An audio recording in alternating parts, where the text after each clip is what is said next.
Okay, after 16 weeks, 16, after 6 weeks of work, this was taken down from the tower of a silent key, and it had been up in Arizona sun for 10 years and working just fine. So, having the time to look at it, see what Arizona sun does to it in 10 years, I believe Steppir is a 20-year-old company, and this was bought 10 years ago, so they were fairly new. So let's look and see what the differences are. First of all, I got had to get a new motor because the spindle broke in that one.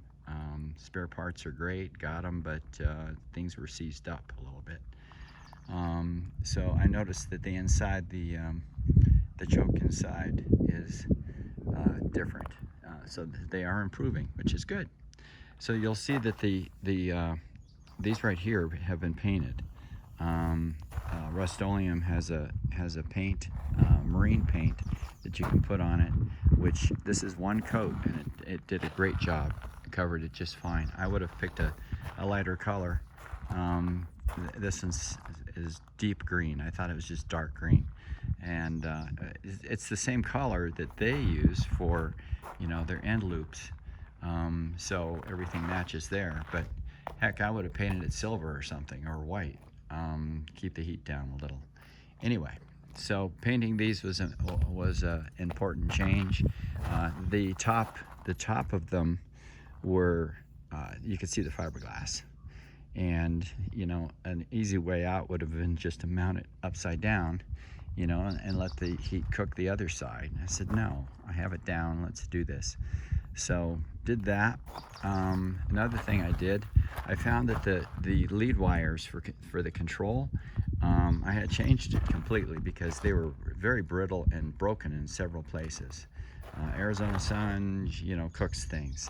So I put this braid, it's kind of a plastic, but I believe it's UV resistant. It's really designed for inside radio, so I maybe not. But if this rots away and falls off in 2-3 years, then the wire will be exposed to the sun. So it's going to extend, how long before the sun gets to it, definitely. I'm getting this ready to go up, and I haven't done the connectors here yet as far as sealing them up. I used a huge amount of tape to make sure everything was good. Let's see what other difference. Oh, another change that I made is this. This is a problem. This is the relay box. Okay, there's holes that show up here in the box. It's just the way the thing is built, and they have screws in the bottom that were threaded into the box. Well, I don't know what the complete construct was here, but the screws, all 4 of them broke off, so they were seized up in there. So I drilled all the way through, used new screws, tapped new screws in there, and then sealed up the holes in the top with this the coax gook, because I don't want bird crap and rain and everything else to get in these holes. I was kind of surprised when I saw these holes pointing up, so they could capture stuff like that. So again, here's the braid that we have on it. I mean, it's not shadowing it completely, but a lot. I'm not hooking it up in each direction at all. So there is that. Of course, I've got my test jig to make sure it's working. I'm going to be hooking up the end of the 175 feet of expensive wire here soon. But that's the biggest differences that I did. This mod was important, and making sure that this line here lasted longer. I mean, I don't fault anybody on design. I like to look and see what they've done and what might make it a little better. Sometimes that works out good, sometimes it doesn't. Anyway, that's it.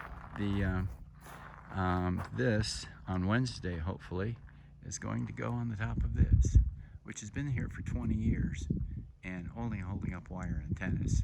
So 55-foot heavy-duty tower. It's rated twice what it needs to be for this antenna. I mean, I can lift this antenna.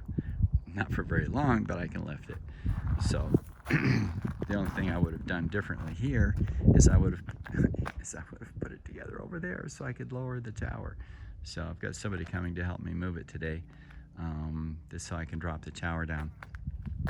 And just as a safety thing, if you know about these towers and you have one, there's one single cable that is holding the whole thing up, and you're supposed to change out that cable every 5 to 10 years.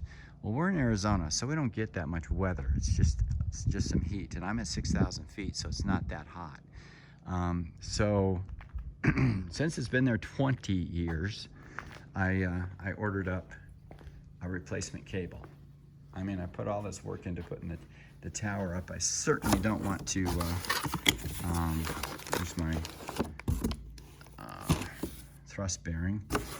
This right here is expensive. It's about $600 from US Tower, but it comes with not only the new cable, but all of the hardware and washers and things. So, didn't come with new pulleys, but I'm sure that the pulleys are going to be removed, cleaned up a little bit, and new hardware put in them. I'm good for another 20 years, and since I'm going on 70, I think I'll be fine. So anyway, there you go. That's the project as it is so far, and the changes that I've made. Have a good one. Good luck with yours if you've got one.